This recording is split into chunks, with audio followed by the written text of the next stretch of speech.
Cycle Jerks. Hey, get out of the road, dummy. Cycle Jerks Podcast.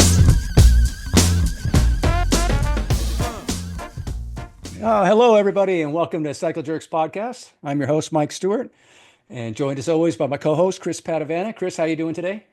Doing well, thank you. How are you? Good, thanks. Awesome. And today's a special one. We've got industry veteran and the owner and creator of Grow Cycle, Ray Keener, joining us today on the podcast. Ray, welcome to the Hi, all. podcast. Thank you. Thank you so much. Yeah. Thanks Leg- for inviting leg- me, guys. a legend in the industry. Yes. And I was talking to Chris a little bit before you came on that I was a young kid, kind of grew up in the bike business, and I was given this manager role. I took over for somebody that was very much a manager in my eyes, and I was more like a kid, even though I was 28 or something.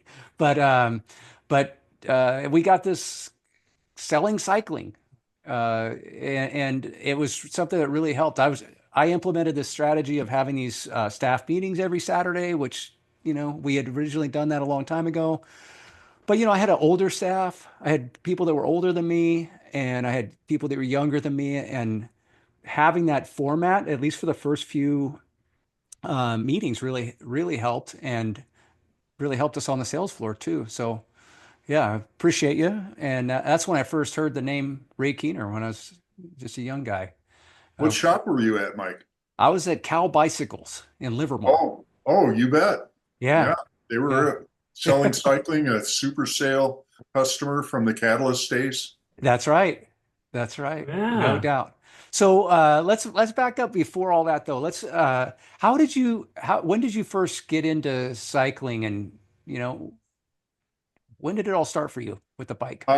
When I was 5, I mean, just like all of us, I was born in 1949. I just turned 75. So I rode bikes as a kid. Got into bikes later on, where I would take them apart and paint the frames and put them back together again and just kind of toy around with them. So Yeah. I think, nothing out of the ordinary.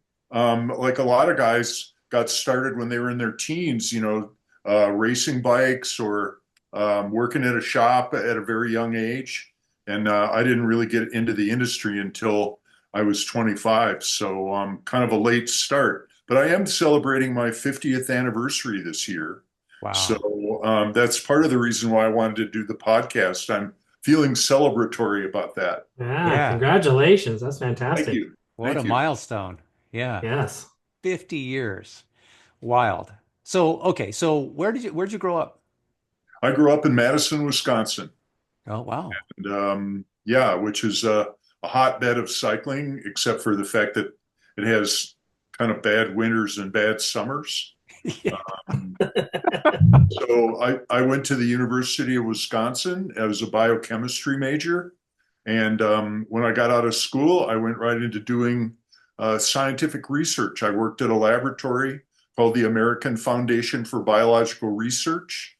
We had an offshoot of the lab that was called the Cryobiology Research Institute, and we were researching how to cryopreserve heart tissue, cardiac trigger, the part that makes your heart beat, pacemaking centers. So Wow. I was putting frog hearts and hamster hearts in liquid nitrogen and seeing what kind of cryopreservative agents would make the pacemaking centers keep going after they thawed out, So in 1974, though, Richard Nixon declared war on cancer.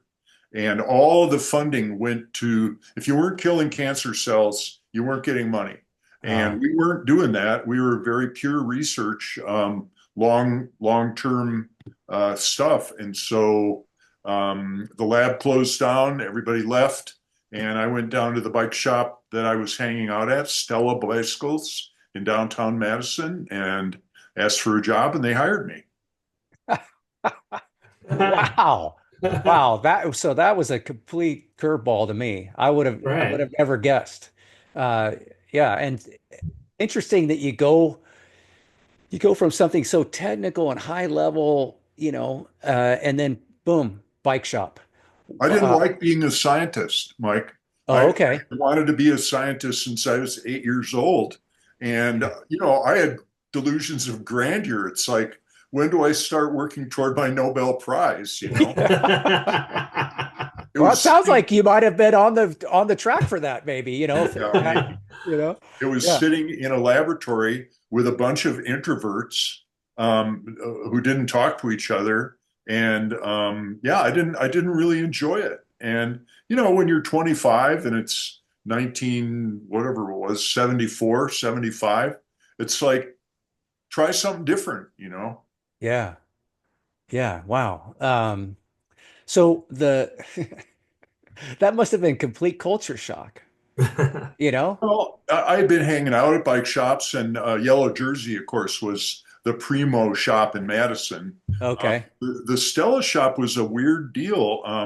It was Bevel Hogg and the Wicks brothers, and they were importing Stella bicycles from France in containers and selling them at retail. Bevel had connections with the Hure family and the Simplex people in France. And so they were doing a very profitable thing, as you can imagine. They cut out the middleman, Yeah. and they had a shop in Madison, they had one in Janesville, and they wanted to open up more retail distribution so they could sell more Stella bikes. So after 6 weeks of working in the shop in Madison, Bevel called me into his office and said, "Hey, Keener, we want to send you down to Normal, Illinois to open up a bike shop for us." Wow. And again, in the spirit of adventure, my first reaction was, okay, sounds good. If I'm going to be in the bike business, I might as well do something different with it. And I said, gee, Bevel, I'm so pleased and humble by your faith in me after only having worked here for 6 weeks. He's like, get over yourself, Keener. You're the only warm body we've got. Well, I was going to go right down that road too. I was going to say, wow, you must have really impressed them after 6 weeks. My specialty was, you guys are maybe too young to remember this, but the Simplex pushrod front derailleur, Oh, it had Oh yeah. a yeah. 4 millimeter binder bolt that held the cage in position, and I was great at snapping those off. It just it didn't take much Didn't take torque. much. We Yeah. had a whole bin there of Simplex front derailleurs, and you just throw it in and put another one on there. Right. Oh my goodness. Yeah. So I went down to Normal, and I opened up Vitesse Cycle Shop, which was a French name that means speed or quickness. That was the name they wanted me to have. I was under their control pretty much. So we got the store opened. We did 92K the first year. I was making $1,000 a month, and I thought I died and gone to heaven. And it That's wasn't awesome. $1,000 a month, really. It was more the college girls. Yeah. Oh, We All were uh-huh. right. there was a campus right by the shop there, and I was the exotic 25-year-old older, bike shop owner guy. Yeah, man. So the way things progressed, I was hamstrung because I couldn't buy anything. I could call Madison and say to Tom French, who, if you're listening out there, Tom, I know a lot of older folks in the bike industry remember Tom French. Hey, Tom, can I get some more inner tubes? He'd be like, nah, our credit's really bad with them. We can't get any either. And so I was completely at their mercy to be able to get product. And I had plenty of bikes, but I couldn't buy much of anything else. So it Oh, was kind of frustrating. My customers could see that there was a lot of potential there that we weren't realizing. So two things happened. Um, First, the Stella factory in Nantes burned down in the summer of 1975 oh, wow. under somewhat curious circumstances, I was told. And the other thing that happened was Bevel Hogg hooked into Dick Burke as a source of capital. Dick Burke was a fanatical cyclist who was in the white goods business, selling refrigerators and washer dryers, and he was bored with that. He wanted to be in the bike business. So since they didn't have a source of bikes anymore, they decided to start Trek. Yeah. And Wow. in the fall of 1975, I got together with four of my customers. We each chipped in $2,000, and we bought the shop. Dick Burke came down. We signed the papers and we bought the shop from Dick Burke and Bevel Hogg for $10,000, and we were off and running. And Wow. so that's how the whole thing got under my control anyway. Yeah. Wow, cool. That's wild. Right. I think things worked out pretty good for old Dick Burke. They See, did. yeah. Who knew? Yeah. Right. Well, Although, and so things worked. we were one of the first 7 Trek dealers in the world, because we had that connection with Trek. And the early going, the first 5 years of Trek were kind of sketchy. They were trying to do something that no one had ever done before, start a high quality, they're making bikes out of Reynolds and Columbus and painting them with Imron paint. You could order your Trek with pretty much any color of Imron paint you wanted. And they were making it up as they went along. So Yeah. Man, what a wild time that must have been. Yeah, right. Yeah. The Wild well, we, West back we then. would get bikes and they would have little paper slips in it saying, you don't get a front derailleur with this bike because we couldn't buy any. And so we hope you can find something in your inventory to put on here to make the bike work. It was like that. Uh-huh. That sounds like a true partnership. That's one way to look at it, Mike. That's the old cliche, right? Every brand is looking for a true partnership, right, with their Right. retailers. Yeah. When you got to source your own parts to make it happen, I think you're a lot closer to that than otherwise. But all right, so boy, what an interesting start to your career in the bike business, and things happened really fast for you. You know, I I mean, was pretty much continually pushing to do something better or different or more, and I'm not very patient, and I get bored easily. So yeah, it helps in some ways and not in other ways. yeah, But yeah, by 1979, after almost 5 years of running the bike shop, it became clear to me that first of all, Normal, Illinois was not where I wanted to live. yeah, We had a merry band of 20 or 25 hippies, and we'd get together on Saturday nights and watch Saturday Night Live and have a potluck and stuff. But we were definitely out of place in Normal, Illinois, in a way that in Madison, Wisconsin, I totally hadn't been. So mhm. at that point, my wife and I packed up our stuff and moved to Palo Alto Oh wow, in search of new challenges. And I had made up a little package of photographs of the shop, a resume. A lot of these shop owners in California had never seen a resume. yeah, This is the 70s. And I applied for jobs everywhere between Sunshine Bikes in Fairfax all the way down to Roger and Marcy Sands store in Santa Cruz, Bicycle Center in Santa Cruz. And I oh, didn't okay, take that job. Jim Langley ended up taking that job as the oh, manager of Bicycle Center.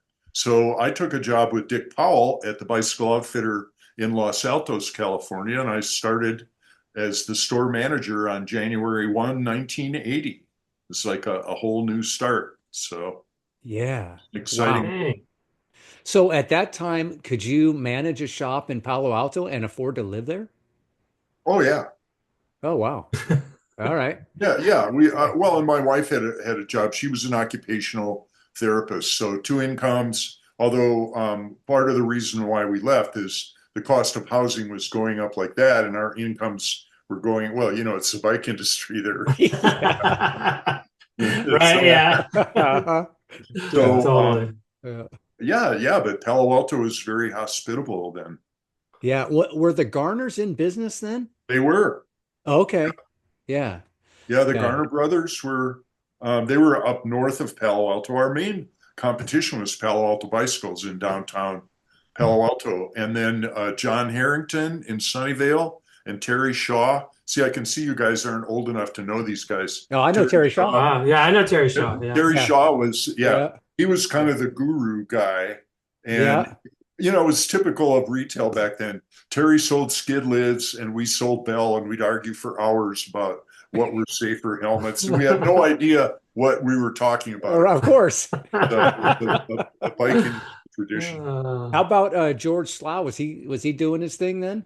George was kind of a bad word in retail because he was selling stuff out of the trunk of his car, and Ah, we didn't really care for that. Yeah, Man, I'll tell you what, when I was a young sales guy, I was an independent rep and I worked for Gary Forsberg. And so I was his associate. And so he was a Merlin rep.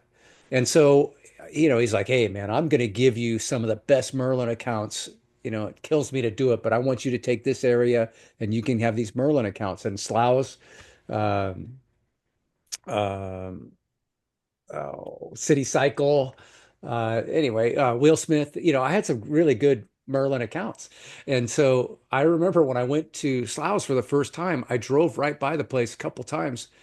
There's no sign, there's nothing, there's not even a window. It was just like this, it looked like a chiropractor office or something. And I don't know, you go in there and it was just piled with stuff that like it was just a narrow little walkway.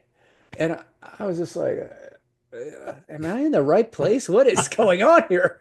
And yeah, I met George for the first time, and he was an eclectic, interesting guy. And but man, I'd never seen anything like that. Definitely not the type of environment you'd think that you would want to create if you're trying to sell high-end product. But he sold a lot of high-end product. I'm guessing gosh, I probably, wonder how he did that, Mike. yeah, Could it have been price? yeah, I think all he had like the magnetic signs on the doors of his car or something. I yep. doubt he would have been able to get product now. Well, who would have Oh, hooked him up? right. right. Yeah. And I think he lived upstairs too, if I'm not mistaken. Yeah. That was really wild. I was just, I'm like this. I grew up in Livermore. It's like suburbia, kind of naive to the different ways of doing business. We had two really reputable stores in our town, and then when I started out on the road, you just start seeing all these different ways of doing it, and it's kind of mind-boggling, really. But Bicycle Outfitter, the other end of the spectrum, right? I had always tried to get into Bicycle Outfitter, and Dick was nice, very nice man, a lot of Yes. respect for him, and but I could never quite crack it open. I didn't have quite the right products for him, I think, and so, yeah, we never got a chance to work together, but definitely that was an amazing place, and all the tandems. I just couldn't believe the Yes. tandems that they had there. It was unreal. So yeah, what a neat place to land. And how long did you run Bicycle Outfitter? Well, I lasted a year my first time. It's the only time I ever got fired from a job. Oh wow. And we were killing it. We had a great crew. We talked Dick into letting Jack Kohler, who ended up building like 150 frames, I think. He was up in Jackson Hole, Wyoming. We talked him into letting Jack Kohler set up a frame shop in the repair shop. So Dick was Wow. pretty flexible, but he was also very straight laced, and he Yes. didn't like us drinking beer and smoking pot on the roof. That was not a good thing. But Damn. I hadn't learned the lesson yet that nobody's unreplaceable. I thought I was. And Right. Ken Spears, who was the old head of the mechanics in the back, he was like, Ray, you're pushing him too far. He's going to fire you. Oh And Dick and wow. I had a toe to toe on the sales floor. Yeah, I don't. You guys really want to get into these kind of details? I'm Oh, going to I get love it. I love Yeah, that. it's great. Yeah, I love it. because Dick would come in. So we had a system where when you came in on Saturday, you picked a slot to have lunch. So the first guy there would pick noon, and then 12:30, and then 11:30. Well, Dick would roll in last, and he would like erase the name that was there at noon and put his name in there. Which we had some other conflicts that didn't have to do with smoking pot or who had lunch, but we ended up having a shouting match like toe to toe on the sales floor on a Saturday morning Oh with a boy. shop full of customers, and he fired me the next week. So but no rancor around it. It Yeah. just, and Blair Clark replaced me. Oh, how about that? Yeah. Yeah. And if you want to read Blair's story, it's in the Current Brain. I interviewed Blair.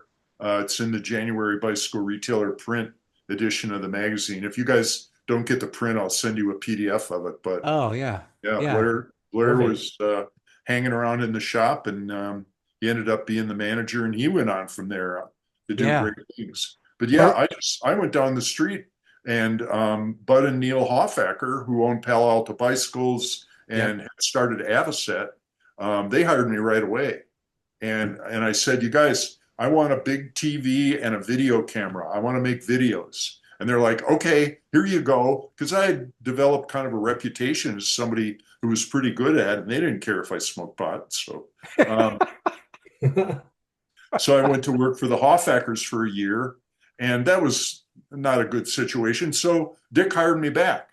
Oh, So I Wow. had a year and then a gap and then a couple more years with Dick at the outfitter. And I was the marketing director and kind of the head sales guy. And I did all the bike fittings. So I got to do all the fun stuff. was there any stipulations when he hired you back? Kind of a gentleman's agreement. And he was one of those, just don't let me see you doing it, guys. It wasn't like, yeah. Yeah. Good question, Mike. Yeah. Well, okay. This is all really fascinating. So when you got the video camera and you were going to work at Palo Alto Bicycles, what were you filming at the time?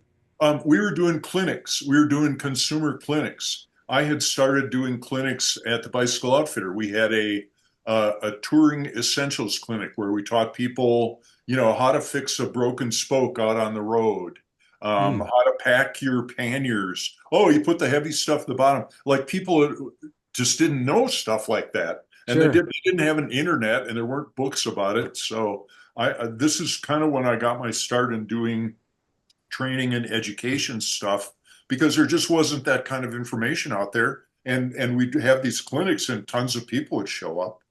Right. So yeah, we kept going. I think we were more focused on things like more racer, how to go around corners fast, Mhm. and pedaling technique and shifting technique and stuff like that. That were a little more technical than what I ended up doing later on. Got it. So were you a bike racer? We kind of skipped over the part where you're bored with the introverted scientist. Were you were you cycling then, and were you into racing at all? We promoted races and stuff when I was back in Normal, and I didn't start doing any competitive riding until I got to the Bay Area. And Okay. I did one criterium, and it just scared the crap out of me. Yeah. I just it's like, why does this fun? I don't think so. I did time trials. Oh, okay. Like we'd go up, we do the Highway 9 time trial out of Saratoga all the way up to Skyline. Yeah. Yeah. And that kind of stuff. And Woodside Road, there were time Oh, trials out there on the weekends. So I enjoyed causing myself pain, which is a big part of racing bikes, but yes. not the elbow to elbow stuff. Yeah. Yeah. I mean, I definitely feel the same way. Now, Chris has more of a storied road racing career than I ever did, but yeah, I felt the same way. We were doing those early bird criteriums back in the day in Fremont, and yeah, it's just too many close calls, and it just wasn't for me. And I grew up racing BMX, so I was used to elbow crashing and all that. But the road bike, uh, there's only 8 people on a gate on a BMX track. If 6 or 8, depending on the gate size. Whereas, when you got 30 people in a pack all going into a corner. It's just really unnerving. And Yeah. yeah, we had some terrible crashes at the early bird crits back in the day. Once Well, you, that's the early bird, so of course there's yeah, gonna be a lot of crashes there. yeah, Part of my challenge was I'm down to 6'7" now, but I was 6'8", which is not a good thing to be riding in a pack yeah, because you don't get No, much help from the other riders, and as long as you're going fast, they're on your wheel. yeah. I exactly. actually raced BMX bikes for a couple of winters. After I started selling cycling, we're going a little bit out of order here, but I Sure. made this training program for Larry Peasy Oh, wow. called the Mongoose Edge, which was similar to selling cycling, only it was all about why you should sell mongoose more effectively. And as part of the payment for making this, Larry sent me a couple BMX bikes for my kids. And what do you call the 24-inch wheel? Yeah, the cruiser. Cruiser, Yeah, yeah. yeah, for me. And so I have a bunch of second place BMX trophies, 45 and up in the garage. Nice. The guy I would ride against, he was all in leathers and everything. And, I'm Yeah. just riding over the bumps and he's flying through the air. But man, I got second every week. Yeah, that's Awesome. awesome. So I had never seen, I never my saw that mongoose thing before. my I connection with bike racing has been tangential at best. got it. Yeah. Yeah, it's interesting because I mean, yeah, I was, obviously BMX was a huge part of my life and but I had never seen that mongoose piece before. That's really cool. Now, did you, 'cause Rusakawa was really involved with mongoose back in those days. Did you meet him at all? Do you know Oh, him? sure. Oh, Yeah. yeah. Yeah. Yeah, Larry had a whole crew there because I don't know if you guys remember this, but AMF bought Mongoose, Yeah. and they were mostly into the bowling thing and stuff. Yeah. But maybe by the time we're done here, I'll be able to remember the name of the guy who headed that up. But Larry was there, and gosh, I'm trying to remember some of the other people. Ellen Johnson was there. A bunch of Yeah. industry people went over there because they were paying well and they were trying to get established as a bike brand. And Larry saw selling cycling and he knew me from Catalyst and the Super Sale and stuff. So he's like, Right. yeah, we want that too. Yeah. Well, that's cool. So, did you just adapt selling cycling to selling mongoose? Was it basically kind of the same principles, just, kind of BMXified, or was it something completely different? It was more similar to like Trek University, Giant University. There was some generic, I don't know, I'd have to go back and, hey, any of you Generation Z types ever seen a videotape of this one? Yeah, there you go. Yep. Classic. But That's no, great. selling cycling came first, and then I did training for all kinds of different brands. I did the coasting training for Shimano. Remember Oh coasting? yeah. Yep. Yeah, totally. Yeah. I did a training program for Specialized. I did one for Thule Racket Science. Yeah. Yeah. There's like a DVD in here, with the Thule training info. So I did training programs for a lot of different brands because I was the only one who was doing it. Yeah. That came after I started selling cycling, and it kind of developed a reputation for that. Okay. Right. And it all started really with the clinics at PAB. Well, actually, that first touring clinic, because I don't remember doing any of that stuff in normal. I mean, in normal, we had like 8 or 9 enthusiast customers, literally. I mean, we were selling what would have been a hybrid at this point in time, but back then, we were selling like Ross 3 speeds to the townspeople and to the students and stuff. We didn't Right. we didn't have we didn't have a lot of enthusiast business, so we weren't doing that kind of clinic stuff in the Midwest. But yeah, it was doing those touring clinics at the Bicycle Outfitter. I didn't dig that deep into my garage, but I still have the pamphlets that we used to hand out to Yeah. get people to come to the clinics. But yeah, I've always had that kind of let's popularize it, let's educate people about it, make it more accessible. Yeah.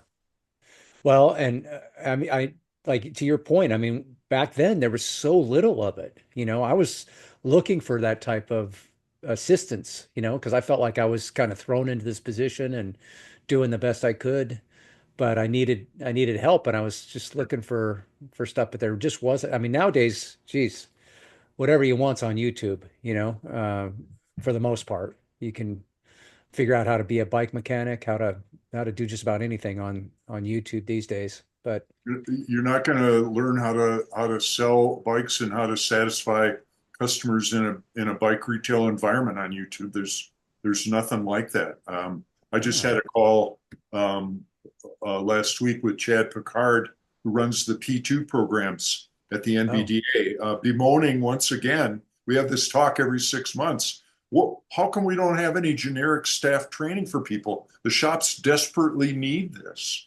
There's nothing like that, because what happened was the brand, and I'm getting way out of order on my story here, but the brands, I had in 2006, there was a selling cycling program that I sold generically to the retailers, and there was a Trek selling cycling where they used the same content, and we put Trek shirts and Trek banner in the background and put Trek logos on the DVDs and stuff. And so I was working closely with Trek like that. And Dick Moran, who was the marketing director at the time, I kept saying, Dick, this is what ought to be. I have a socialist bent. It's like we should all get together and do this as a group, and everybody benefits from it, and nobody has to. And he's like, I absolutely disagree, Ray. I think we should totally own our training. And then what ended up happening is Trek started making their training, but it's all about how to sell our shit instead of their shit. It's not about how to please customers or how to go through a process to sell any particular kind of bike. It's about why the Trek 2000 is better than the Specialized Allay or whatever, Yeah. And so they basically, after 15 years of selling cycling, the brands kind of put me out of business, because they're going to the shop owners saying, you need to do this training. And if you do, we'll give you the higher, you know how that works, Mike. We'll give you the higher category as a retailer. And if you don't, you're not our friend anymore. So I'm trying to sell them training. The brands are giving them training for free and insisting that they use it. And that was the end of selling cycling, basically. Oh, man. The market went away. Wow. Yeah, because that was so instrumental. And I probably had gotten selling cycling probably through you, Mike, because I remember I was managing a store, and that's when I met you as a rep. But that was like the first structured training that I'd ever come across. And I think that developed my thirst for like finding more, because, once I opened my own store, when I became aware of like the Man Group, right? So that's another like neutral selling party, right? Just teaching you how to sell. Yeah, that stuff was great. We had 2,000 shops worldwide using selling cycling. I mean, it was no kidding. for the same reason you're saying, Chris, because there wasn't. Although, did you guys ever do Western States and sell Centurions and stuff? No, that was pre me. They hired Harry Friedman. It was the early 90s. They had a training program with Harry Friedman in a badly fitting suit and an ugly tie, just like talking directly to the shop people. And they were like, wow, the shops don't seem to want to use this. I had that also. What was the name? Do you remember the name of it? I just remember Harry.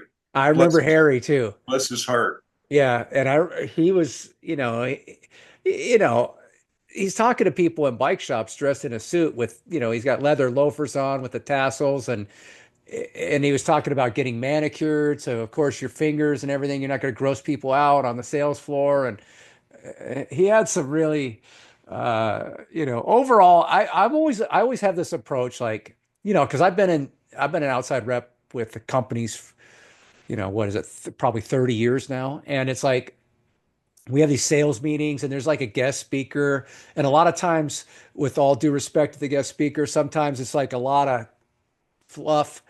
But I always feel like if I can get one thing, if I can just get one thing out of a presentation, it's totally worth it. Right. So I don't get kind of caught up in the minutia, or like, oh, I've heard that before. I heard that. It's like, hey, give me that one little nugget that maybe becomes part of my. And Harry, you could pull some stuff out of there. But yeah, he had that whole story about going to the hardware store and buying a hammer. Do you remember this? I didn't need to look at very much of it to see why it wasn't working, Mike. Oh my gosh. And I applaud those guys at Western States for having even tried to do something like that. Right. Yeah, they were trying to elevate their retailers. That Yeah, was it the didn't work goal. well. And Yeah. bike shop employees are really good at finding fault, I would say. Oh, Just yes. not to generalize or anything, but I wouldn't know so anything about that. one of the challenges, one of the challenges that we always had was I wanted to bring shop people in to talk to shop people. Yeah. For one thing, they were free because you buy them beer after the shoot, and they're Yeah. perfectly happy to give it a try. Yeah. But it drove my production people crazy because they didn't know how to read a teleprompter. They didn't know how to. They couldn't memorize lines and stuff, and these shoots would just go on forever and ever trying to get good performances. So as we went along, I would hire talent from agencies. We'd have casting calls, go Oh, through the whole routine and hire people who looked like bike shop employees and dress them like bike shop employees and put them behind the counter like a bike shop employee. But yeah, you can't, yeah, old men in ties. No. Huh. Yeah, that's big time right there. Jeez. yeah. Seriously. Yeah. That was probably fun, huh? Um, Video production was really one of the most stressful things I've ever done, and I've done a lot of it, and it's still stressful because I'm doing something that I don't really quite fully understand, and Uh-huh. I'm smart and I can figure stuff out, but it was always really stressful because it's super expensive by the hour, Yeah. and to try to keep things moving in the right direction and it's hard. The last couple training programs I did were for electric bikes. In 2017 and 2019, we did two versions of Charged Up, which was a training program to help the shop people sell electric bikes, and those went over really well. Giant, Shimano. I don't know if you remember this, Mike, but it was on the Giant training program. Yeah. Yep. Shimano translated it into Dutch and Spanish and French and used it Wow. all over the world, because again, Wow. there's nothing like that. Right. Um, and I did that when I was the executive director of the BPSA.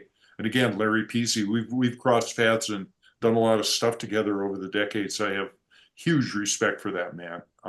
Yeah. So he hired me to make that training program. And the first one we did in 2017, there was still a lot of resistance, but by 2019, the market had really changed a lot. The shops had caught on to the fact that e-bikes were going to be part of their future, and they better figure out how to do it well. Yeah. Yeah. The e-bike thing it's wild. There was a couple years ago, um, just coming out of COVID, I want to say. I had these guys from the Netherlands that from Giant, and they wanted to do some market research. So I took them to like some of the better e-bike sellers, both Giant and non-Giant, and just kind of took them around. And we were having lunch, and they said, "Oh, you guys are babies in this whole e-bike thing." He says, "Give this thing 5 years, and all the bike shops will be e-bike shops. There's going to be very little to no acoustic bikes." And I just couldn't even really, I don't know. But here we are just a few years later, and I have stores that are now 50% of their store, or even in some cases more, is e-bikes now. And, the acoustic bikes are just becoming less and less. I don't know if we're ever going to get there because I still think like, college towns and, there's markets for lower end, sub $600-700 bikes.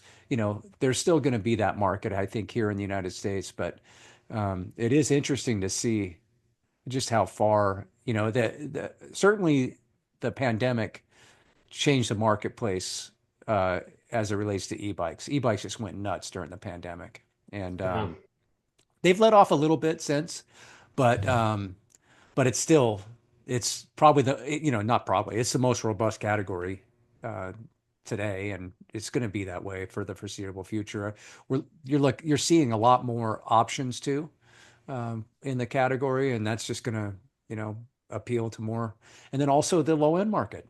There's so many of these lower end bikes all over the place. It's kind of interesting to see the disparity between the two, the independent channel and the online low end stuff. Um, but yeah, you know, it's it's a really tricky thing to navigate as a supplier that's only ever offered premium, and then now there's this glut of all these lower end ones that are just killing it, you know. Well, Uh, how different is that though than the standard bike shop yeah, offerings and what Walmart sells? It's right. a Right. similar gap in between there.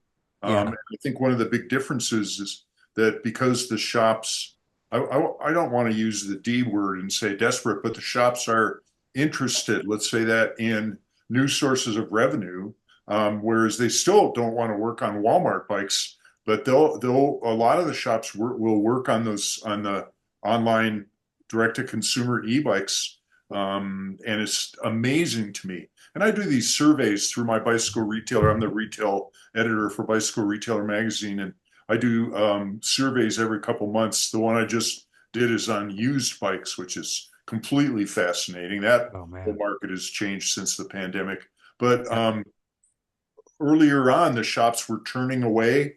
During the pandemic, they were like, don't bring that rad power. Don't even get it out of your trunk. I don't want it in my store. And it's yeah, funny how that's softened up. And now people are signing up for the rad power service program. They're signing up for the Canyon service program, and they're taking a lot of opportunities to turn service dollars that they wouldn't have touched before the pandemic or during the pandemic. Blair Clark, I was talking about the interview I did with him. He calls it hug the porcupine.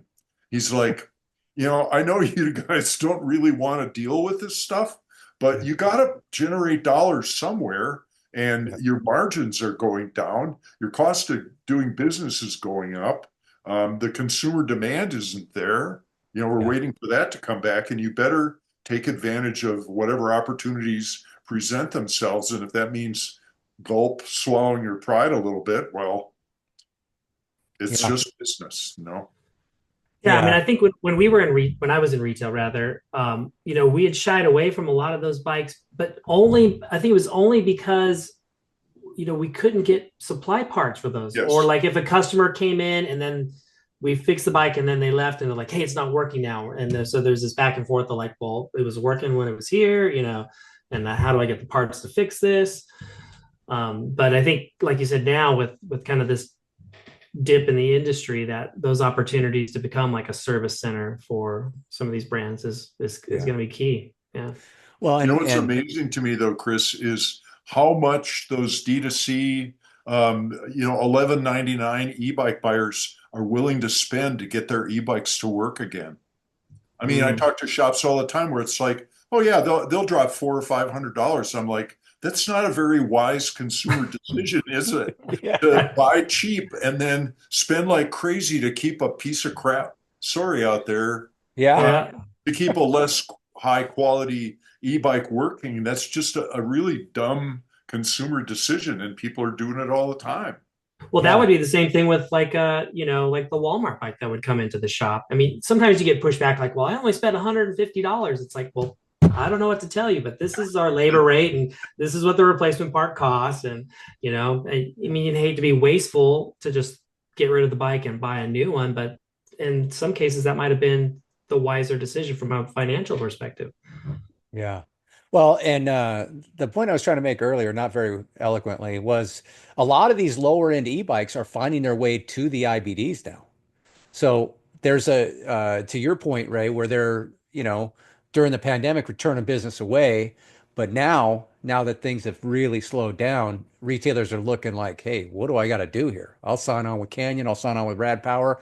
I'll even bring in some of these things to try to get this customer to start coming through the door as opposed to buying it online. So it is, it's really interesting to see because, like, for years, I mean, I can't even think of a retailer that ever brought in like a Walmart bike, to have on their floor. That was taboo. Nobody would in their right mind would do that. But yet here we are in this age where retailers are actually crossing that bridge and bringing in these bikes that are maybe not at the same level, but definitely lower at a much lower level than the rest of the products that they're offering in their stores. Well, and Eh, it's not just the level, it's the throttle. yes. You Yep. know, I mean, our industry has basically given up the most popular technology in the e-bike, which is having a throttle, a class two bike. We Yep. basically handed that over to the Chinese direct-to-consumer people. But, there are brands now like Denago and Electric, and especially Aventon. They have like 1,800 dealers now, Yeah. and Yeah. they make a pretty good product, and it's not $1,200, it's $1,700, $1,800, but Yep. it's got a throttle. It's not a mid-drive Bosch or anything, but it's decent quality. And the shops are taking the 28 margin and going with it. Yeah. Yeah. Sorry, Well, can we talk about prices and margins on your oh, absolutely. Yeah. Yeah, Everything's open game. that's right. Yeah, for sure. Yeah, I loved it when you're throwing a little shade out there. It is the Cycle Jerks podcast, Ray. So, let Yeah. those people with those cheap e-bikes hear it. Yeah. Yeah, I don't think they're probably watching. Yeah, maybe not. Right. You never know. So, I did want to ask you, you're wearing a Park Tool shirt, a Yes. little off the thread that we've been on, but I'm curious, what do you have something cooking with Park Tool? What's going on there? I texted Eric Hawkins this morning. Uh-huh. I told him I was going to wear a Park Tool shirt on your podcast. Yeah. And I thought $100 an hour kind of Oh, nice. for Yeah. marketing exposure. And he said, Ray, Eric is so funny. He said, I'm concerned about a flood of business that we won't be able to handle. So I'll take 10 minutes. That And sounds like Eric. And Uh-huh. I brought a piece of duct tape to put over the logo after 10 minutes, but I decided not to. And part of it is because Eric belongs to the White Bear Yacht Club in St. Paul, Minnesota, which has a Donald Ross golf course.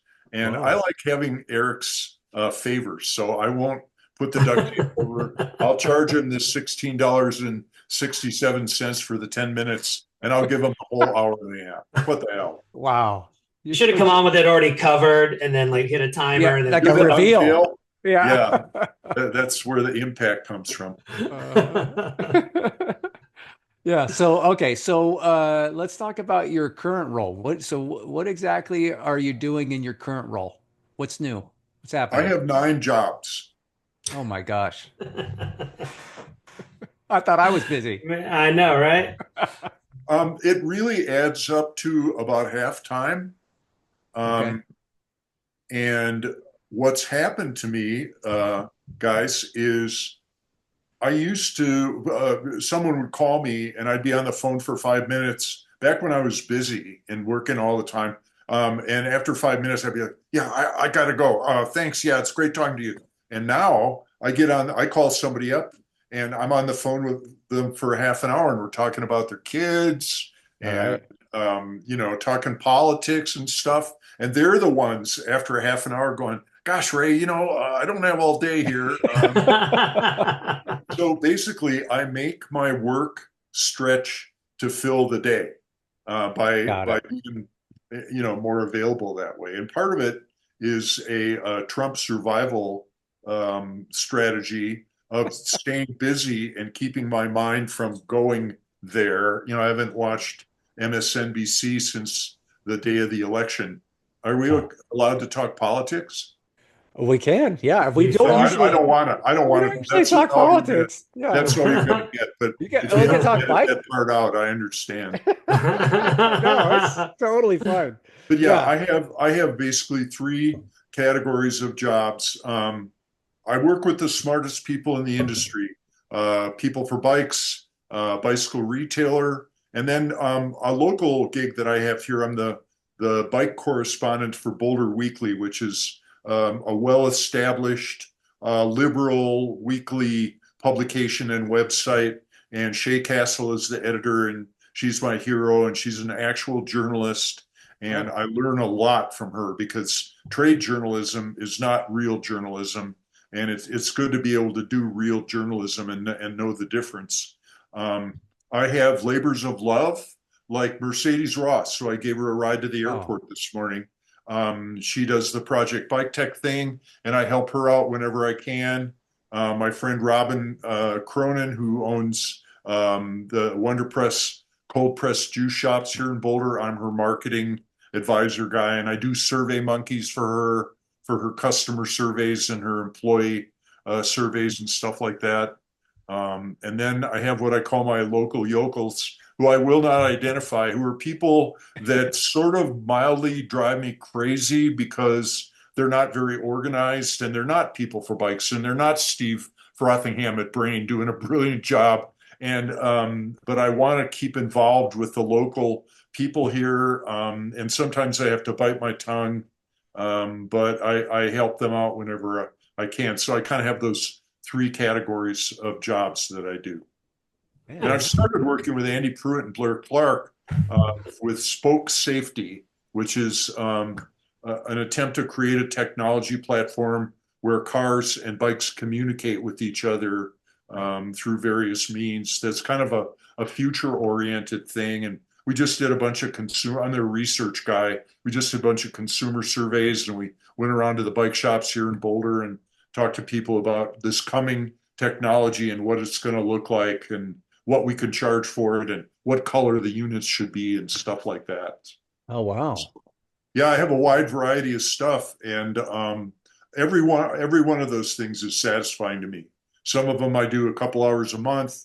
Some are more consuming, but yeah, it's all fun stuff. And I went to my 50th high school reunion, and my buddies have all taken up golf and moved to Del Boca Vista, and they're living, in like adjoining condos and playing golf every day and stuff. I'm like, wow, I couldn't do that in a million years. But they're like, Ray, are you doing okay? Do you need a loan or anything? I mean, you're still working. Why are you doing that? uh, It's like because Yeah. I work in the bike industry and I love the people and I love the work and I love where we're going with all this. And why Yeah. would I not want to do that every day?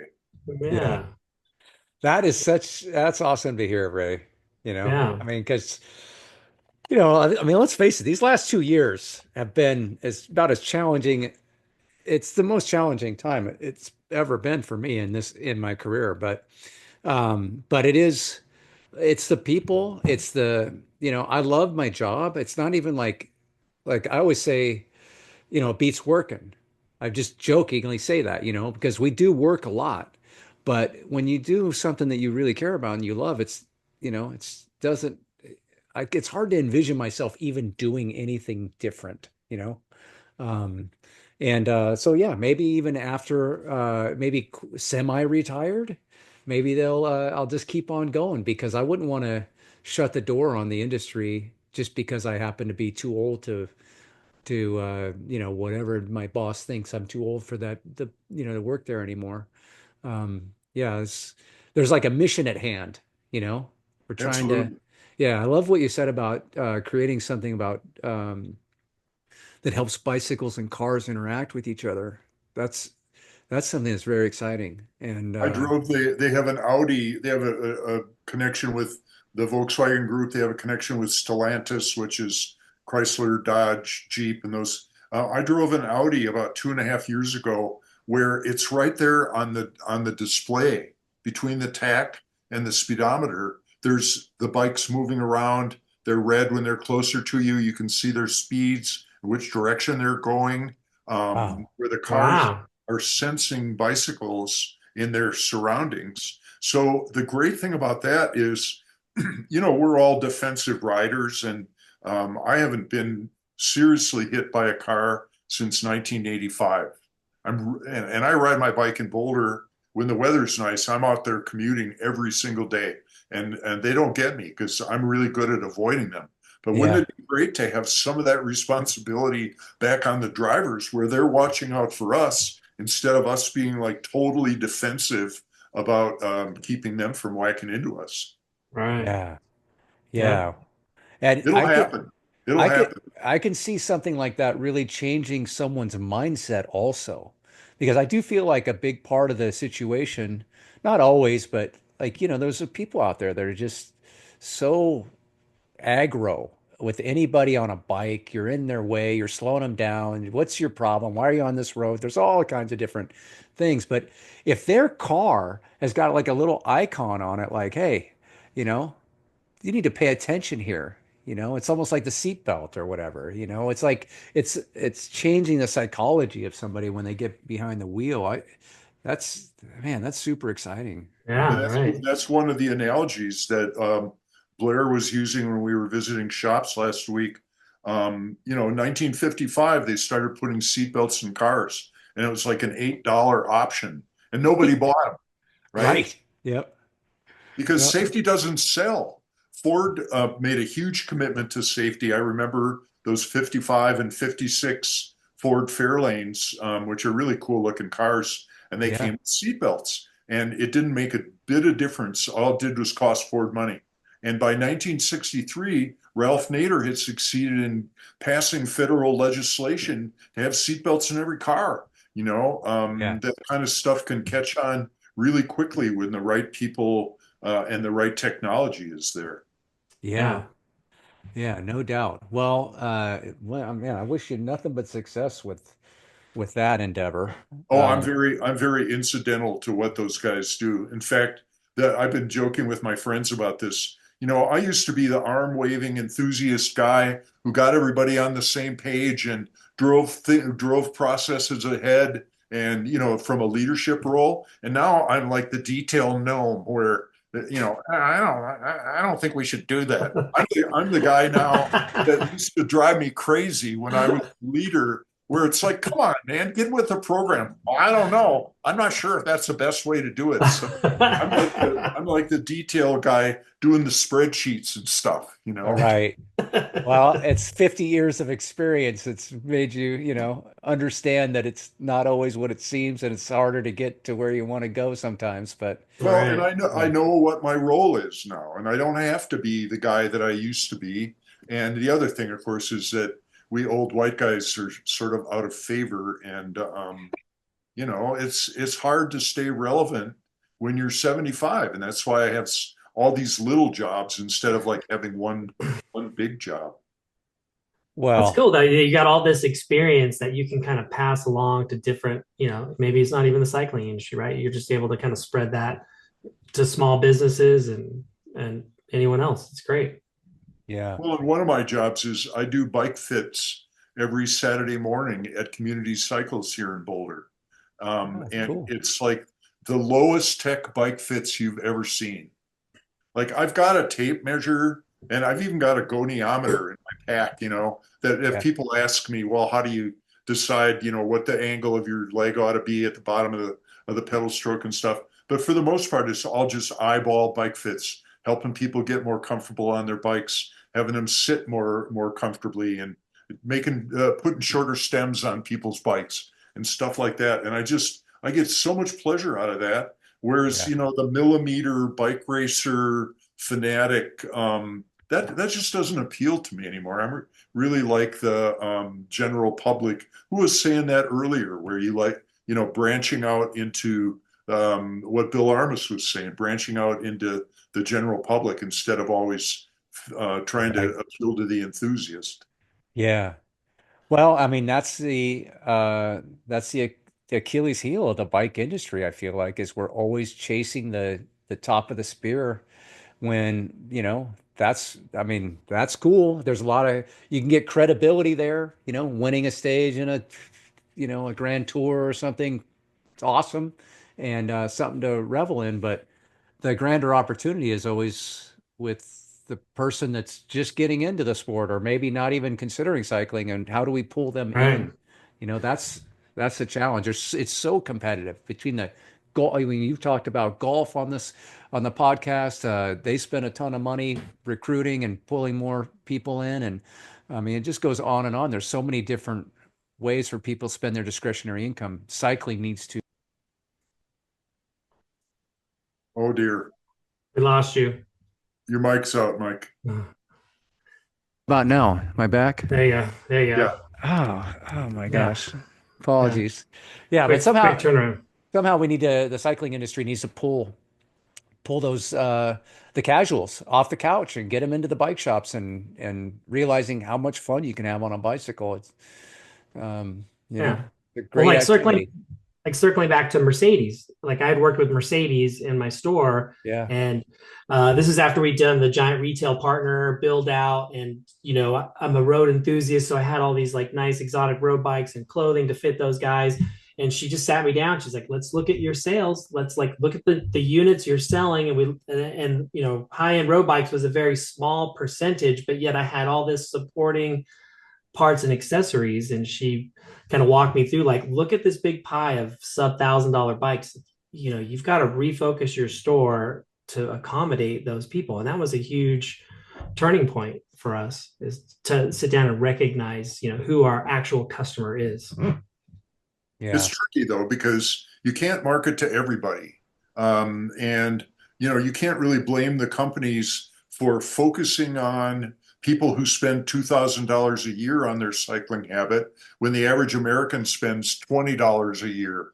And the cycling enthusiast is easier to find. They're Yeah. easier to market to. Whereas the whole idea, and I hear this a lot from the shops, and I agree with it to some extent, but from a classical marketing standpoint, oh, why don't we put, old ladies on commuter bikes in the ads, because it doesn't appeal to the people who spend the most money. Um, Right. that's who the industry, it's not about how much or how far they ride, it's how much they spend. Yeah. Uh, so Yeah. it's a Well, tricky problem. And yeah. part of it is it's our strength is that we have so much appeal. We make a consumer product. I need to find a new analogy for this, but what I used to say back when the industry was doing 6 billion a year pretty regularly, I think, during the pandemic, we almost got to 10, and now Yeah. we're back down maybe in the 7 or so. But I would say to people, the pantyhose industry is $7 billion a year. And how much impact on the culture does pantyhose have? Jerry Seinfeld's got a bike hanging in his apartment. Every time a casting director wants to show that the person is young and active, they put a bike in the background. They don't put pantyhose. They don't put Right. plumbing fixtures. So the impact economically that we have is so much less than the impact that we have on the culture. And Yes. everybody thinks back to when they were a kid and learning to ride a bike and what a big impact it had on their lives. We have a huge impact on the culture, even though economically we kind of don't. Yeah. Yeah. Well, you bring up some good points there, Ray. It sounds like you've been doing this a while.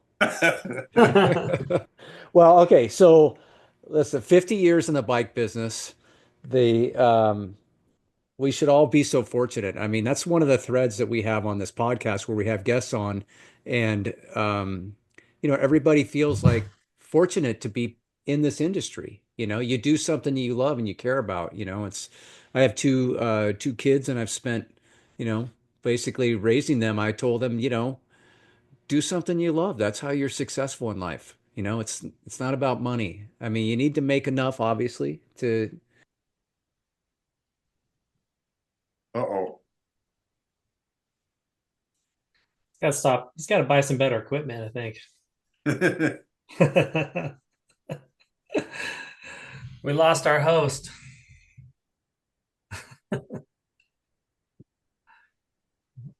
Yeah, I mean, this is definitely one of those industries, where we can, feel fortunate that it's something we're passionate about, because I've run across so many people who I told the story before, where I'd run across this gentleman on a camping trip where he was working for Rolls-Royce, and he was just like, wow, he's like, that was one of the best jobs I ever had, was working at a bike shop, So of course doesn't pay the same as Rolls-Royce, but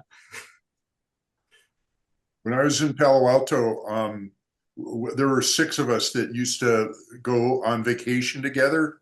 Um, and the 2 guys were both, one worked at like Sun Microsystems, the other one worked at, and they both really thought the coolest thing in the world was my job managing a bike shop. And right. both their wives were like, Ray, if you ever encourage them to like open a bike shop, it wouldn't take very much. They would really love to do that. We need their income. Don't do that.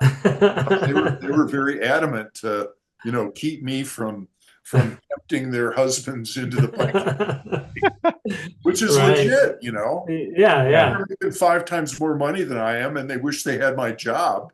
Uh, Right. Yeah. But Like on the my flip back. side, you get people that come into the industry because they think it's, a passion of theirs, and they find out that it's not as easy as it looks from the outside. I think people see like, oh, these bikes are $10,000 and I'll be making all this money. And it's like, well, not after you pay your bills. Can you hear me now? yes. We Oh, got you. Loud and okay. clear. All right. Man, I am so sorry about that, guys. But yeah, I was gonna say the enthusiast owner quickly gets beat down with the facts of life. It is a tough. I always feel like a bicycle retailer can make it just about selling anything else. The bike industry is very complicated. The margins are tight. You have to have expertise, but you can't afford to pay people that really, like you need to have someone who is a true expert. And it's super challenging in almost every aspect of the business. Whereas heck, just open up a coffee shop, you know. That might be the way to go. All right. So I'm sorry my mic keeps cutting out, and before it cuts out again, I want to try to I got some zingers for you, Ray. I want 50 years in the bike business. I want to know what's the most satisfying thing that you've done in your career? I'd have to say right now, my work for Brain and working with Steve Frothingham, who's a hero of this industry and doesn't get enough credit. I think people in this industry take Brain for granted, and they really shouldn't, because there's a lot of industries that don't have anywhere near as vibrant of a trade journal or a trade website. But lately, what I've been doing with these dealer surveys, where I send out 4,500 emails a week ago Tuesday, surveying the shops about used bikes and being able to get that data back. And it's not science. I know science, right? Yeah. And it's not, but it's the best we can do right now. And I try to point out the potential shortcomings or flaws in the so-called research. I don't even like to use that word when I write the articles, but to be able to report back to the industry about what's happening out there on a month-to-month basis, that like selling cycling, that's something nobody else is really doing. So that's my current one. But I think as I look back, I was the president of the board of Community Cycles here in Boulder from 2013 to 2016. And when I got started there, the executive director, a very nice man named Rich Points, he was kind of more into that whole community bike shop thing. My joke is that, they wear Che Guevara t-shirts with the sleeves cut off, and they hate capitalism, and their organization doesn't have a leader. It's like consensus leadership, which I think we all know doesn't really work. So I stepped in and I asked Rich, it's like you got 5 or 6 bikes for sale here on the floor, Rich. What do you think is going to happen when people come in and they want a yellow hybrid and all you have is black mountain bikes? Oh, they'll come back. I'm like, no, they won't. They'll go on Craigslist, or they'll go to Walmart, or they'll bite the bullet and go to a bike shop. And remember back when you could get a nice hybrid for $400. Oh yeah. And so I got the honor of firing Rich. I think that's why they put me in charge, because none of them had the cojones to just tell the guy, you got founder syndrome. You need to move along. And I hired the woman who still runs the organization. I hired the man who still runs the retail store. And we went from, they almost went out of business the 2 years before I came in. And after 3 years of me being the president, we had $600,000 in the bank, and we ended up buying a $2.1 million building. And it Wow. was all just because none of them had any idea how to make money at bike retail. And the first thing that I did is I said to the mechanics and the the manager, we're going to have 100 bikes on the floor always. And I'm going to come in here Saturday and count them. And I did. It's funny what selection will do for you. But Oh, anyway, Community Cycles is a pillar of the community and highly respected. And now they've got a nice new building that they don't have to pay $4,000 in rent for every month. So that was really satisfying. And it wasn't rocket science. It was just somebody who knows. Oh, Benzie, Mercedes, and I put up slat wall in the shop. Wow. I made signs, guys. You know, yeah, again, Mike, as much as I agree with you that it's a hard road to hoe, there's a lot about bike retail that's pretty much blocking and tackling and pretty basic, yeah, definitely agreed. Well, you Yeah. had Benzie in your corner, so you're ahead of the game, Oh you yeah, know? we help each other a lot. Yeah. Yeah. She's she's an Awesome. amazing person. Yeah. Yeah. You brought Totally up awesome. Project Bike Tech, and I was involved in the early days of that when it was just at the bike shop level. And Barry, the owner of Bicycle Trip, she had this idea, this twinkle in her eye. And ironically, Giant worked with her initially out of the gate because I was obviously involved in it, and Yes. Park Tool. We got Park Tool involved in the early days too, and they were really instrumental in helping us. And we really thought that we were going to be able to use the Park Blue Book as our curriculum. But the first classroom was like 40% Hispanic speaking, and that just went out the window. So we had to come up with our own curriculum, and we had this great teacher that worked with a bilingual student and created all these drawings of the individual bicycle parts and that's how we got started. But Benzie got involved later on, and she helped take it to a whole nother level. And Yes. she's the right person to be running the ship there for sure. Well, and now Jeff Donaldson is running the ship. Oh, I didn't even know. Yeah, yeah. And Okay. Jeff ran the Barnett's. Yeah. The Barnett School, and then he did that again for after Q bought Barnett's, he ran it for them, and then they de-emphasized it or whatever marketing term they used to call burying it. And Yeah. Jeff moved over and he's running Project Bike Tech now. So yeah, they've taken those steps from Barry to Benzie to Jeff, and it's a phenomenal program. It really is. Yeah. Yeah. It's something that it should be in every major city across the United States, and hopefully it will be one day, you know. Yeah. All right. Okay. Before we get out of here, let's how about I'll put you on the spot a little bit. Do you have something that stands out as like maybe your biggest learning experience? Well, that is like super clear. And that was running the bicycle industry organization back in 94, 95, 96, where the industry fathers, there weren't any mothers back then, decided that Steve Reddy was making too much money on Interbike. And they had been Chuck Ferries, who was he was like the Dick Burke of the ski industry. David Ingemy ran the SIA show, the Ski Industry Association show, and all of their funding went right back in the industry. Steve Reddy's making like 45% margin on Interbike, and the powers that be were really tired of writing him these huge checks. And Steve was very generous. He was a benevolent overseer of Interbike, but they were seeing all this money going into his pocket instead of back into the industry. So they started the Bicycle Industry Organization.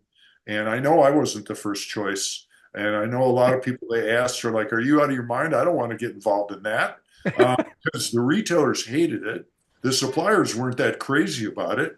Even guys like, I won't speak for John Burke, but I'm pretty sure that he had conversations with his dad, like, geez, Dad, you're killing me here. Now we have to go to both trade shows. And there was a lot of that going on around the industry. So Yeah. that was the show. Where's my flyer? I've got something here to wave in front of the. Oh, here it is. It was called the International Bicycle and Sport Show. This is the program from 1994. And my friend Thomas Dooley was our marketing guy. Thomas Well, I hired him up for his first job out of college, Until some of the and snow melts, maybe tomorrow you can move it. Let me just double check with Dad. Hey, sorry.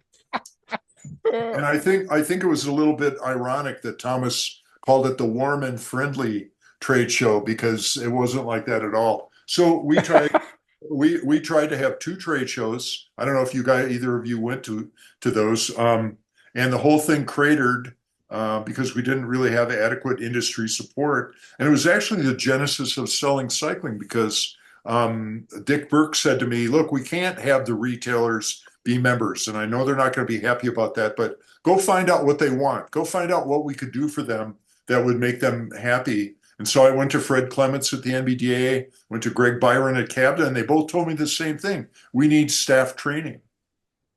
So when Bio cratered in early 1996, I went ahead and made selling cycling and rolled it out at Interbike in September of 96 and was really successful with it. So what I suffered a lot during those Bio years. Yeah. I'm a relatively emotional XY human, and it beat me up pretty badly. And what I learned though is nothing about the bike industry. It was all about human nature. It was all about how people perceive situations around them and how they defend their turf. And it's come in really handy over this last decade of political turmoil in this country to really kind of have some feeling for how human nature is shaping what goes on. But yeah, and I wouldn't trade it for the world. People are like, "Oh my God, you must be sorry you ever did that." It's like, no way. Every experience is a learning experience, and sometimes the more painful they are, the more you learn. Yeah. Yeah. Sure. Yeah. I always felt like as a racer, maybe Chris, you felt this way too. I don't know, but I always felt like there are no losses, you know? I mean, you just learn every time. If you don't win, winning, you can learn by winning also. But, if when you don't win, Right. you do a much deeper introspective on what happened, what went wrong, why wasn't I there when I needed to be there? And I don't know. I always feel like in life, I mean, when you have these challenges, they're just it helps show you, the way to be better next time. And it may not even be the same situation or anything. It could just be a Yeah. completely different situation, but those experiences of Right. not coming out on top or being in these tough circumstances and having to ride it out, even though you're getting kicked in the nuts every day or whatever it is, Yeah, uh, right. Well, yeah, or even just like working in different retail stores. Like, a bad experience in a retail store was like learning what not to do in the next yeah, experience you have. So, you just good or bad, you just take it as a learning experience to grow. yeah.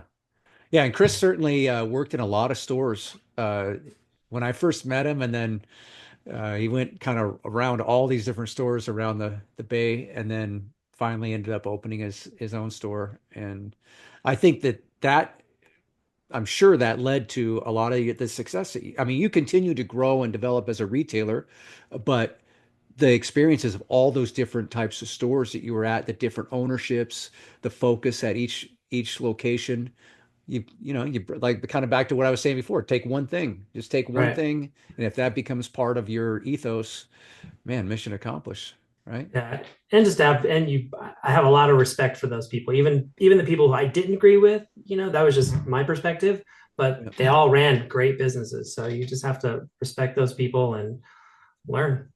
Yeah. Well, okay. So we're talking about, bio and this tough time. Are there any, not maybe regrets, but are there anything that maybe you wish you could have pulled off that you didn't, you didn't get to? Yes. I believe that we need way better consumer information delivered to people when they buy a bicycle. Oh, yeah. And I'm the project manager for the industry owners manual at People for Bikes. I'm intimately familiar with what's in the owner's manual, and it doesn't really help people enjoy their bicycle. And in 2008, I started pitching stuff. Okay, this was an idea where each company would have their own CD This is back when there were CDs and not DVDs. And, you know, it was, of course, it was going to be like a Bikes Belong project, but that each company would have their own disc that would go in that plastic bag and go in the bike box along with the owner's manual that would actually help people understand how to use their bikes, how to shift the gears, how to fix a flat, why they need to pump up their tires, you know, just that really basic stuff that we like to think every retailer is telling every consumer at the point of sale. The problem being that they don't remember it, and they need to have something where they can go back and look at it. So I was pitching it like this. When I was doing the BPSA thing in 2015, I got the BPSA board to vote $50,000 to create videos. You know, I had a program called 66 Tips for Better Biking. This one was branded for Richardson Bike Mart, but this was a CD that the shops could sell or give away. We even had a disc where they could play it on the shop TV all the time, where the thing would kind of run continuously. I sold great idea. 500,000. I sold 500,000 of these, Mike, Wow. Wow. because the bike shop owners get it, that their customers need better education to be able to have more fun on their bikes. And there's so much stuff that's in the way of people enjoying their new bicycle. And we're not doing a very good job, and we're still not doing a very good job. GCN, they can go look online.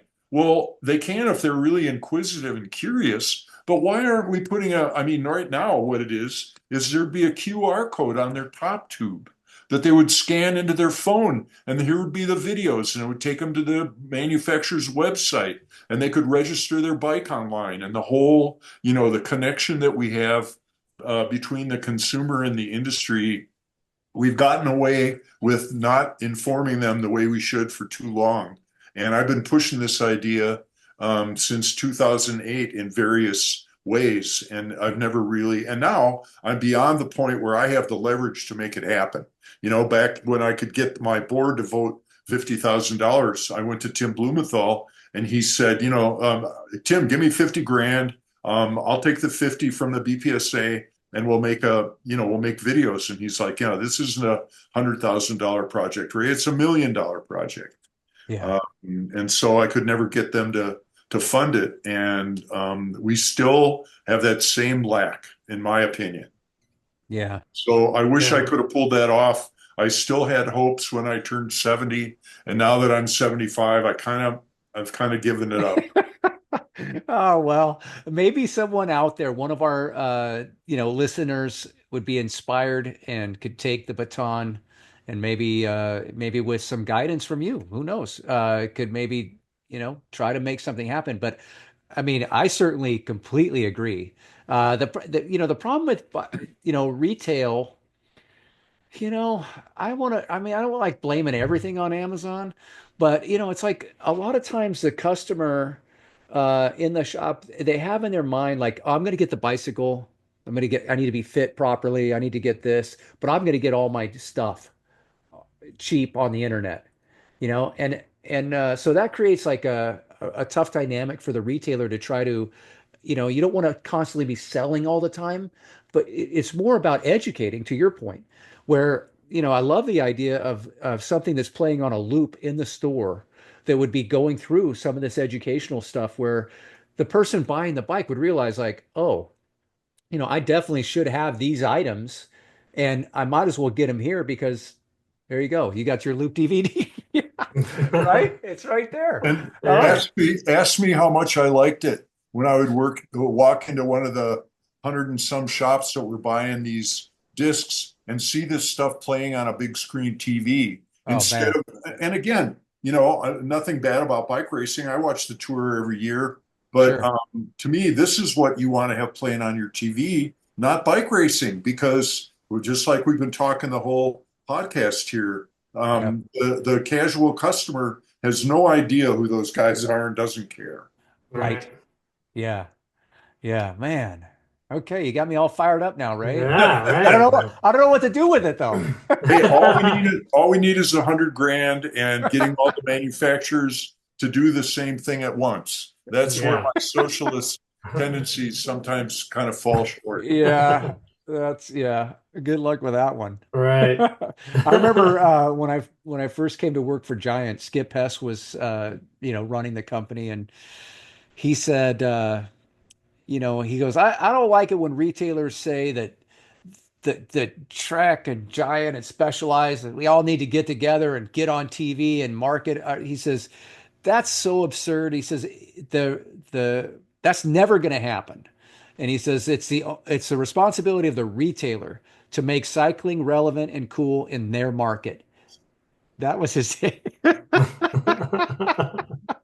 Tell me how you really feel. All I'll tell you right. one thing you learn over 50 years when people come to you and say, if only the retailers would X, Yeah. Y, Z, my Right. business would do a lot better. How many Yeah. times have you guys ever heard that? I mean, Chris, you've been across the counter more recently than I have. You Yep. know, every guy who walks in your shop is like, can't you put this giant POP on the counter?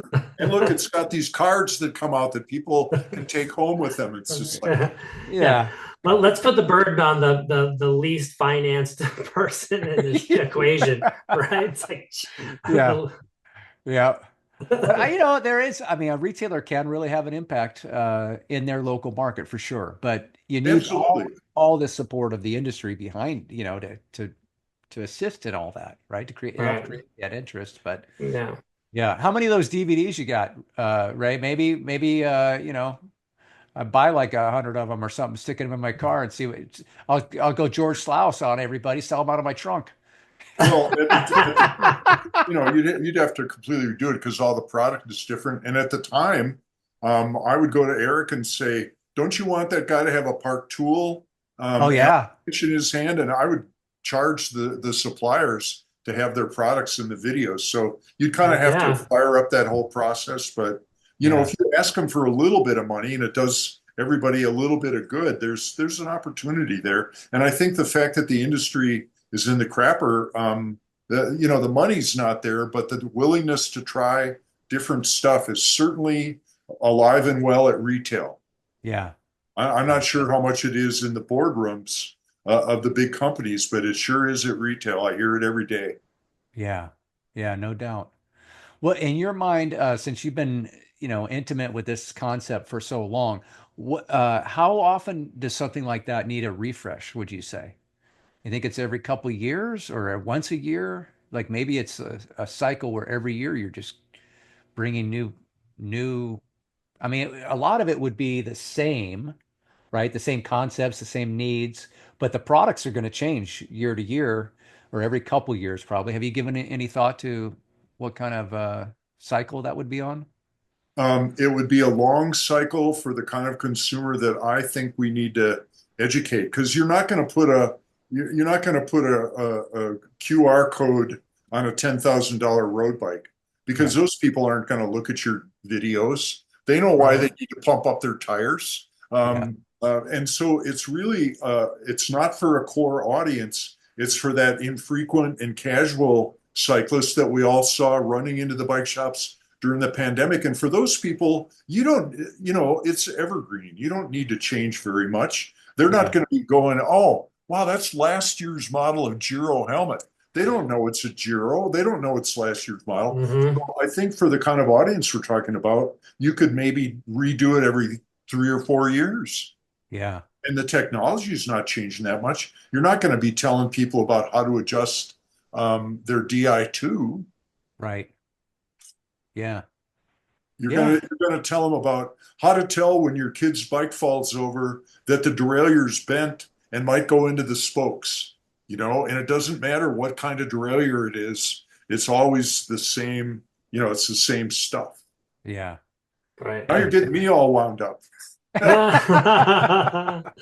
Well, it's a great idea, Yeah, totally. Yeah. So who knows? Yeah, maybe if somebody was interested, wanted to get you involved, I mean, would this be part-time job number 9 or whatever? Right.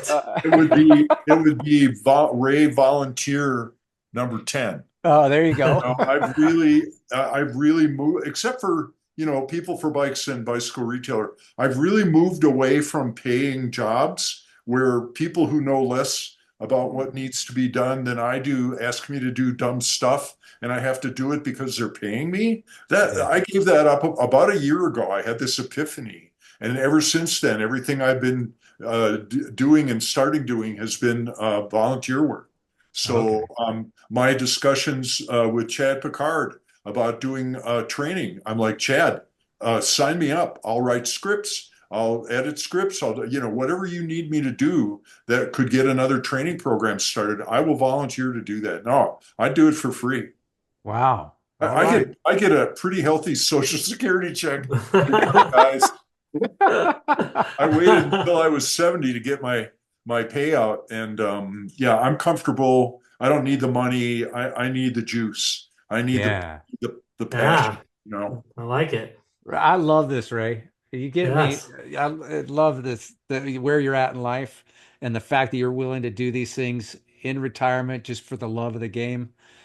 I hope to be there at some point, Well, you guys are right. You guys are right there with me, and I will announce that I've had prior permission to do this. But one thing that I don't show very many people, but I will show you guys because you're doing it too, is my socks that are behind my head all the time when I'm on camera that say, "Is he making a fucking difference?"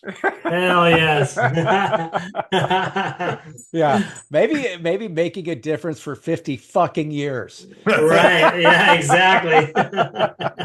Yeah. Well, keep riding your bike, man. I've been riding the trainer 3 times a week this winter, which if you'd have told me I was going to do that, I would have told you were crazy, but I'm doing it, Are you Zwifting? Now that I've got this great situation for myself, I want it to last. Yeah. Yeah, no doubt. Are you Zwifting or are you just riding the trainer? No, I've got a carbon Madone. I've got the nicest trainer bike anybody. And again, I did a project for Trek. I got a nice Scary Fisher mountain bike. I got a carbon Madone, and now it's on a Cirrus trainer and just old school. Okay. There you go. Good. Yeah. Well, I don't know. Good. I mean, hey, I like the Zwift. I'm a fan of Zwift. That got me back on the trainer. So, I swore the trainer off years ago, but I think now at this, I think I could just do, I might even just give that a try. It'd be a good test just to get on the trainer and not be distracted by the video game. But the video game is really fun. There's a lot of engagement mechanisms. Have you ever done it? No, I mean, I've done stuff like that, but like 20 years ago. Oh, man. I've got YouTube just like blasting me right in front, Yeah, right. It's easy to be, occupy your mind now, but they've got some really, I'm a fan of Zwift. I think it's a really good program overall, but awesome. How about you, Chris? Are you doing any of that? No, but I was just thinking, I always had a good time, like on my Cirrus trainer, a structured workout, and I'm just like focused on my warm up, my, whatever type of workout I'm doing. Yeah. Hour and a half later, it's like, wow, we're done already. Yeah. But, I got a lot out of it instead of just pedaling mindlessly. Yeah. I always feel like it's easier to get a structured workout in on a trainer because when I'm on my bike, even if I'm going good, I'm still like distracted at all the stuff around me that I'm just, even if I'm hammering up Mount Diablo, I'll be like, oh, wow, look at that hawk over there. I might just get distracted at something, whereas I'm not just looking at that darn, power meter or whatever the heck you're looking at. Oh, and there's no hammering at my house. Yeah. At my age, 220 minus your 80% of 220 minus your age is 110. Oh, like I barely sweat. Okay. Well, it's awesome you're still doing it, Yes, exactly. Yeah. Real quick, I'll give a little plug to my father-in-law. So my father-in-law, I have a kind of unique living situation. We live in this historic district. There's only 12 homes. And my father-in-law lives down the street from me, and he's 83. And do you remember a giant bike called the Revive? Oh, yeah, sure. Yeah. So he has 2 of them, and he rides every single night. He does an hour around our street, like every night. It's really helped him. And he was not a cyclist at all. And I brought that thing home We were doing some promo in San Francisco way back when we launched the thing, and I brought it home and I showed it to him, and he was just like, "Now this is something I would actually ride." Kind of to Is the that point that where, kind of semi-recumbent? yeah, Right. it's almost like if you just saw him behind a car, you'd think he was maybe running, because he's very upright, and the handlebars are right underneath you.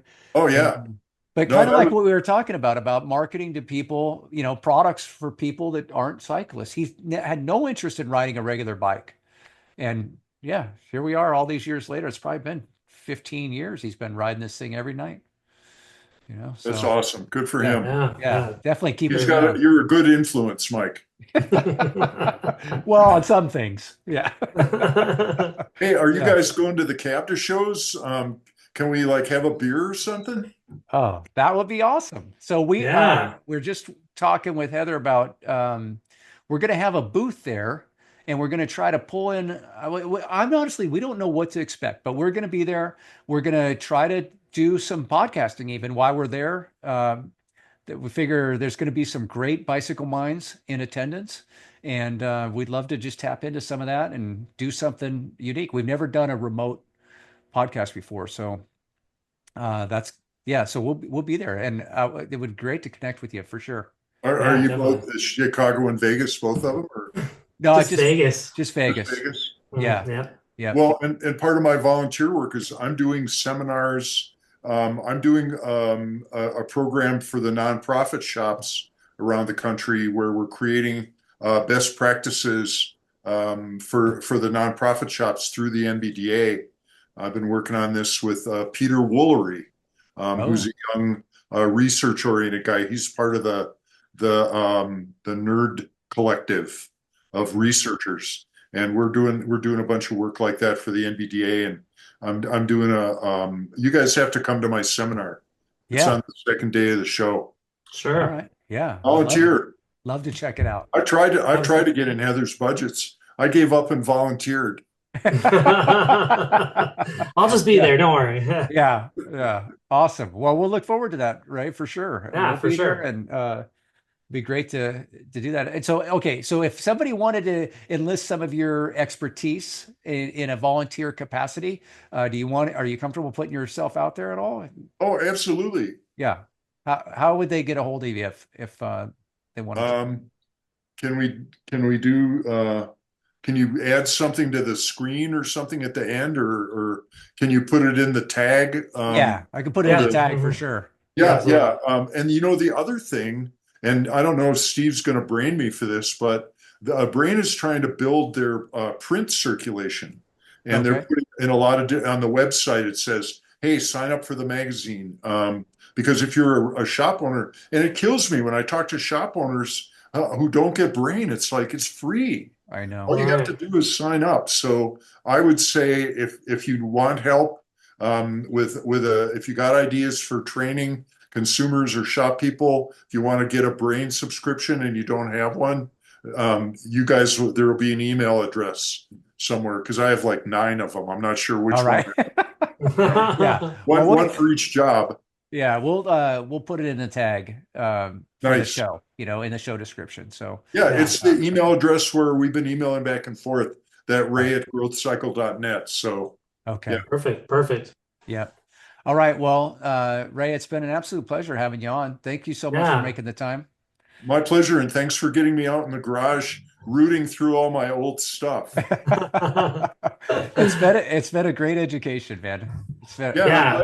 I'm glad you're going to Vegas. That's going to be really interesting to see what kind of a turnout they get in Vegas. Yeah. Yeah, we're excited too. Yeah. I haven't been to Vegas since Interbike. That's a while ago. That was a while back. That Yeah. was a while ago. Yeah. Yeah. All right. Yeah. Well, that's going to Yeah. do it for this episode. Thank you all for listening, and we'll see you next time. Thanks so everybody. much, guys. Big Thank pleasure. you. Keep up the good work. All right. Good job. If you like what we're doing here at Cycle Jerks Podcast and you would like to support us, please check out our website at cyclejerkspodcast.buzzsprout.com. Hit the subscribe button. We shout out all subscribers, so get on it. Another way you can support the podcast would be by giving us a 5-star review on whatever streaming platform that you're listening on. We appreciate you. Thanks so much. Cycle jerks. Hey, get out of the road, dummy. Cycle Jerks Podcast.